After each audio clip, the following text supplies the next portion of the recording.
আসসালামু আলাইকুম, আশা করি সবাই ভালো আছেন।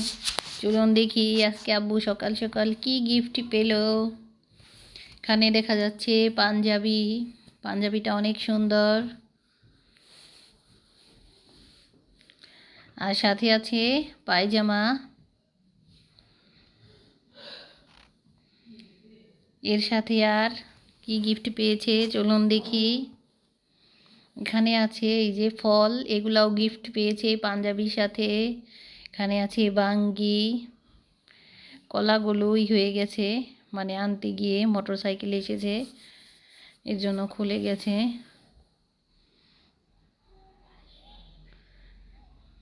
তো সাথে আরও আছে তরমুজ। তরমুজটাও অনেক বড়, সব কিছু একসাথে এক ব্যাগে এনেছে, এর জন্য কলাগুলো নষ্ট হয়ে গেছে। এই তো সাথে আছে আজকের রান্না বান্না। এখানে রান্না হয়েছে খাসির মাংস দিয়ে, মুগের ডাল দিয়ে রান্না করেছি।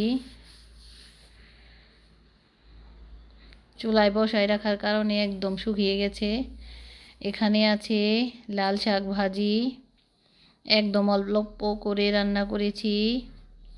আর সাথে আছে শিং মাছ আলু দিয়ে ঝোল।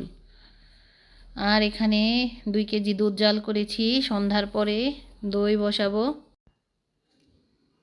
আর রান্না করা হয়েছে ভাত। চলুন দেখি। এই তো সাদা ভাত। এই ছিল আজকে রান্না বান্না। সন্ধ্যায় আমরা বাসায় ইফতারি করতে পারিনি সমস্যার কারণে, এর জন্য ওগুলো দিতে পারিনি। সবাই ভালো থাকবেন, আল্লাহ হাফেজ।